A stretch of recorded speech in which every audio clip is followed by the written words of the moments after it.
Bonjour et bienvenue en compagnie du service français de Radio Taïwan International. Si vous nous rejoignez, tout de suite, c'est l'émission Au micro de RTI.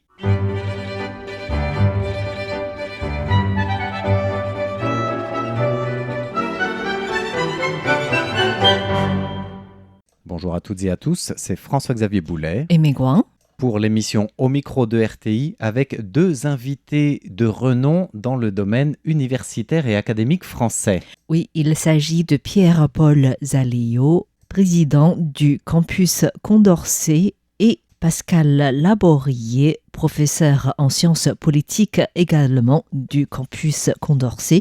Ces deux personnes ont été invitées par le ministère de l'Éducation taïwanais dans le cadre du renforcement des échanges académiques entre les deux pays. L'occasion pour Pierre-Paul Zalio et la représentation française à Taïwan de décorer aussi James Liao, qui est le président de l'Academia Sinica, en reconnaissance entre autres de sa contribution exceptionnelle dans les échanges universitaires entre Taïwan et la France, sachant que sous sa présidence à l'Academia Sinica, cet institut de Taïwan a aussi signé plusieurs accords de coopération avec le CNRS, avec l'école de hautes études en sciences sociales et bien sûr avec le campus Condorcet, entre autres.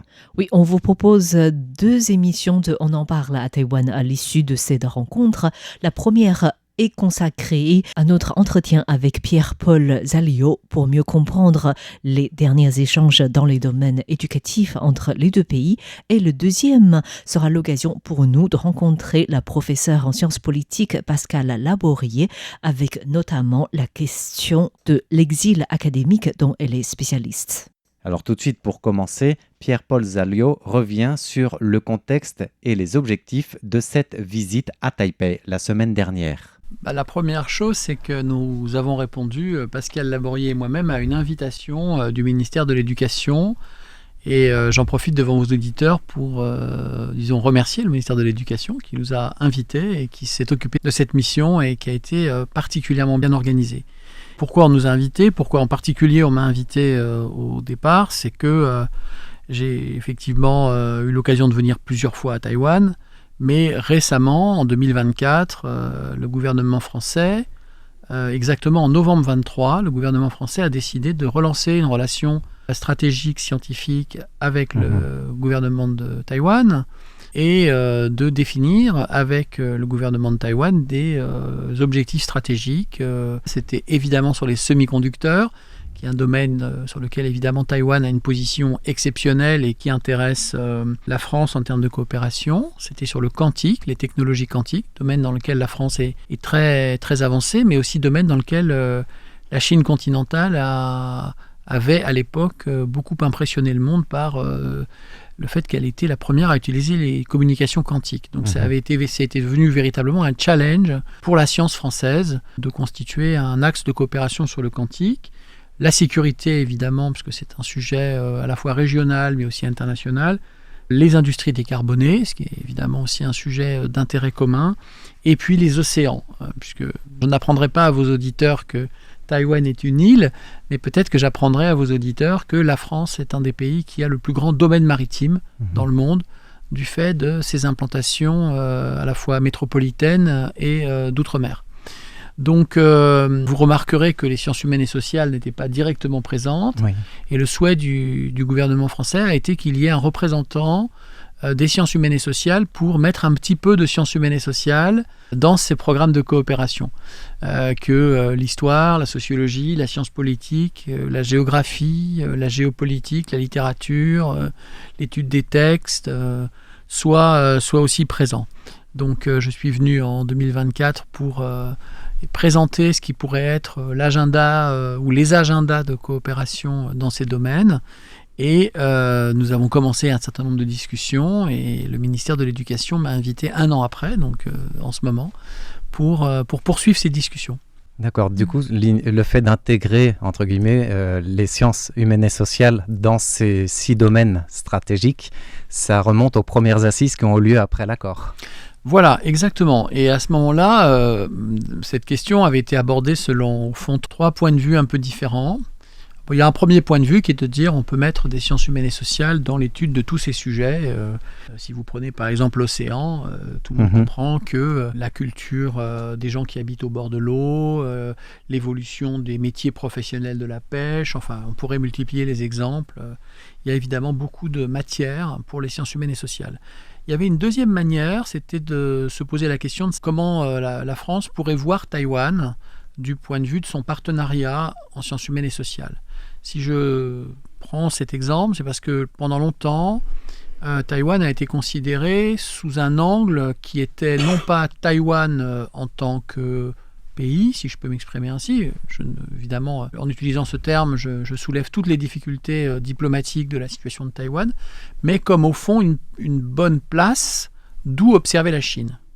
Et ça donnait dans les sciences humaines et sociales une place éminente à la sinologie, comme on dit en français, à tous les spécialistes de la Chine qui ont vu dans Taïwan depuis de longues années une terre d'élection pour venir faire de la recherche. Et d'ailleurs, la France a, par exemple avec la coopération avec l'Academia Sinica, des centres de recherche où la communauté des chercheurs dans ces domaines viennent régulièrement étudier la civilisation chinoise ou la Chine contemporaine à partir de Taïwan. Mais ce qui est nouveau, et je voulais insister et terminer là-dessus, c'est que à l'agenda, on est maintenant dans une considération que Taïwan est une société à part entière. Évidemment, avec le processus de démocratisation, les études taïwanaises, qui n'existaient pas en France, existent désormais. Et donc, c'est un point également important dans la collaboration, parce que les études taïwanaises, c'est aussi une main tendue vers les études de toutes les cultures austronésiennes. Ça intéresse, par exemple, la France de pouvoir avoir une réflexion sur les études austronésiennes depuis la Polynésie française jusqu'à Taïwan, puisqu'en réalité, ce sont des aires culturelles qui ont une certaine cohérence. Et puis je terminerai sur un point, c'est que Taïwan a la possibilité de travailler avec la France sur des domaines d'innovation, aussi dans le domaine des sciences humaines et sociales. Et un des points forts de l'innovation sur lequel nos partenaires taïwanais ont envie de travailler, c'est sur le lien entre les sciences humaines et sociales et les technologies de l'IA, ce qu'on appelle les sciences humaines et sociales computationnelles, qui travaillent sur des grandes bases de données. C'est un domaine évidemment très prometteur, sur lequel la France essaye d'avancer et sur lequel Taïwan aussi voudrait avancer. Donc voilà un peu résumé ce que sont les grands enjeux que j'avais développés en 2024 et sur lesquels nous avons continué à discuter en 2025. Et par rapport à ce mot que je ne connaissais pas, computationnel, et concrètement, comment les coopérations peuvent se passer en fait, ce qu'on appelle les sciences humaines computationnelles, c'est toutes les disciplines qui vont travailler à partir de modèles appliqués à des modèles de compréhension, des modèles de langage, comme on dit, appliqués à de très très grandes bases de données qui peuvent être textuelles ou qui peuvent être des informations. Alors ça peut paraître un peu abstrait, mais par exemple, vous pouvez étudier de très grands corpus de textes qu'une vie humaine ne pourrait pas étudier si vous les avez numérisés et si vous pouvez les étudier sur un plan thématique, stylistique. Et ça suppose évidemment de travailler sur la reconnaissance de caractères. Par exemple, nous étions à la bibliothèque centrale de Taipei hier. C'est une préoccupation commune de pouvoir numériser les textes de la Chine ancienne, de pouvoir travailler sur la reconnaissance des écritures cursives qui sont très importantes dans l'écriture de la Chine ancienne. Et en fait, ces méthodes de travail sont applicables à des écritures cursives occidentales, à d'autres écritures ou d'autres alphabets, et ça permet de travailler sur des volumes de texte qu'il est impossible sinon de traiter. Là, je prends un exemple dans les humanités, mais c'est également vrai quand, voulant travailler sur des pays difficiles d'accès, on reviendra tout à l'heure, je pense, sur la problématique de l'exil académique, on travaille à distance. Et donc, on vient chercher des informations numériques sur le web, ce qu'on appelle en anglais, mais je sais que nous sommes dans une station francophone, mais ce qu'on appelle en anglais le web scraping.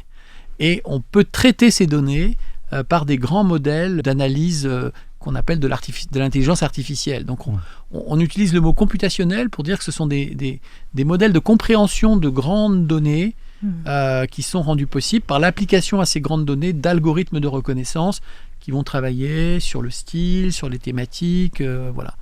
Donc ce sont des sujets qui sont relativement nouveaux, et sur lequel des formations nouvelles se mettent en place, un petit peu en France, un petit peu à Taïwan. Enfin, c'est en train de se développer et sur lequel les coopérations peuvent être, par exemple, prometteuses. D'accord. Au niveau des coopérations, mais aussi des échanges, vous évoquiez votre visite à la Bibliothèque centrale de Taipei. Ça a été aussi l'occasion de signer un mémorandum de coopération autour d'un centre de ressources en sinologie de Taïwan. Vous l'évoquiez tout à l'heure, l'importance de la sinologie aussi dans ces coopérations. Vous pouvez nous en dire plus sur ce nouveau pas qui vient de s'inscrire ? En fait, ce qui est intéressant, c'est qu'au départ, quand je suis venu, notamment à l'Academia Sinica, le président de l'Academia Sinica, James Liao, en réalité, non. Je vais raconter l'histoire. Le président de l'Academia Sinica, James Liao, est venu à Condorcet en 2023 et il est venu visiter notre bibliothèque, l'Humathèque, qui comporte un fonds important de textes sur la Chine, sur Taïwan. Et dans ces textes sur la Chine, sur Taïwan, il y a 60% de ces textes qui sont en langue chinoise.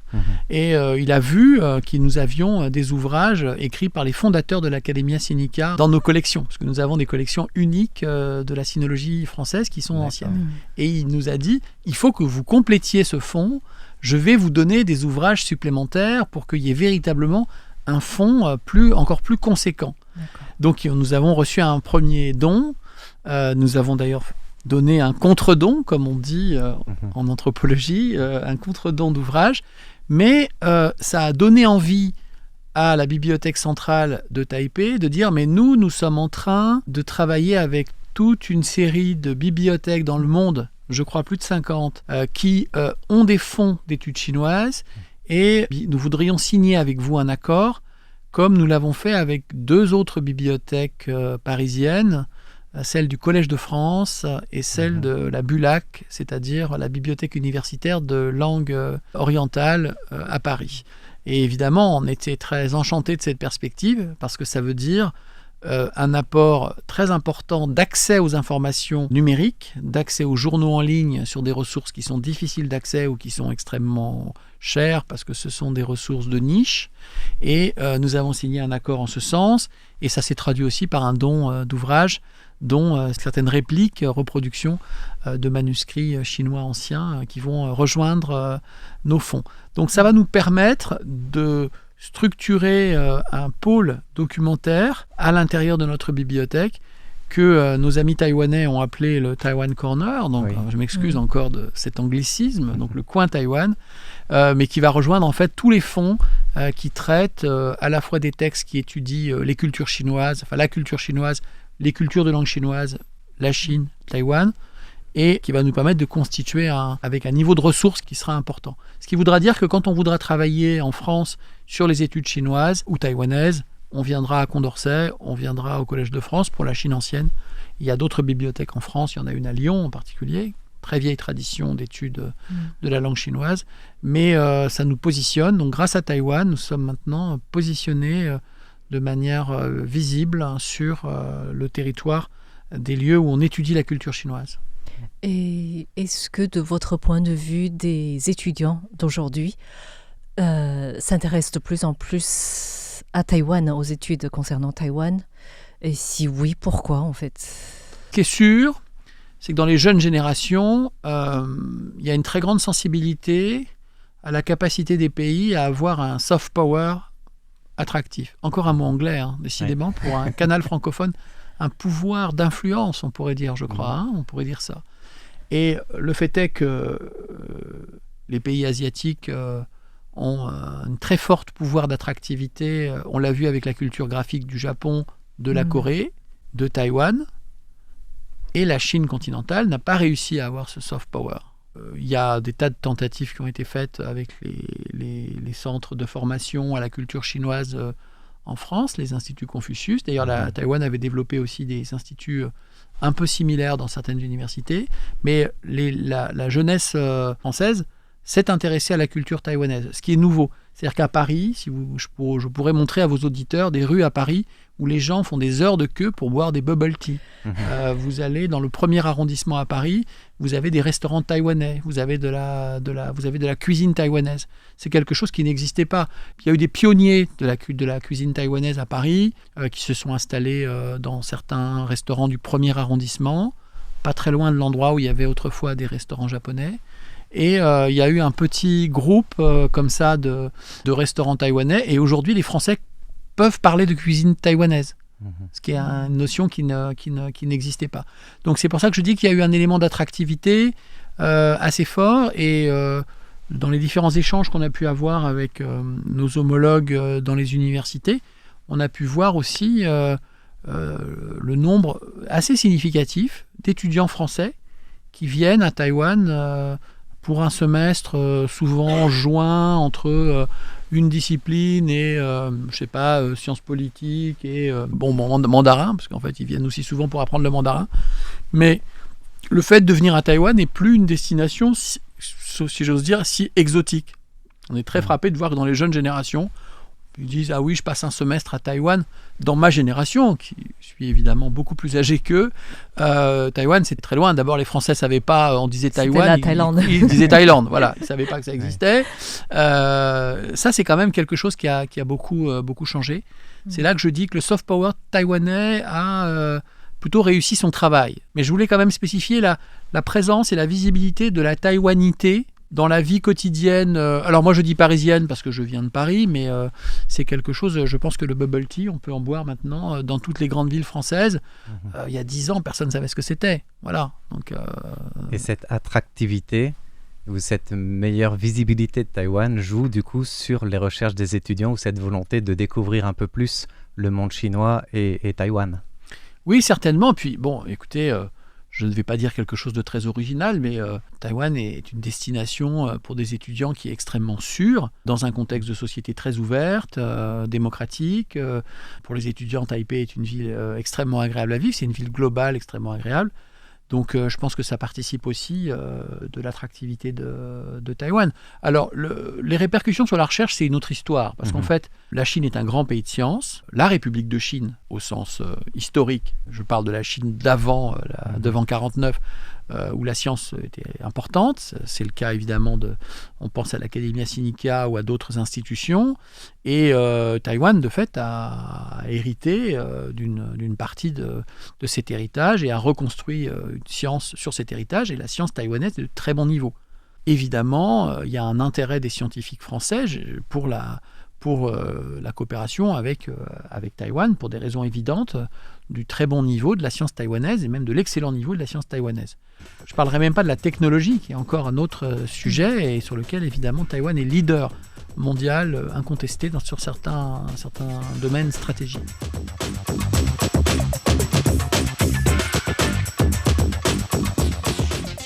C'était la première partie de notre rencontre avec Pierre-Paul Zalio, président du campus Condorcet.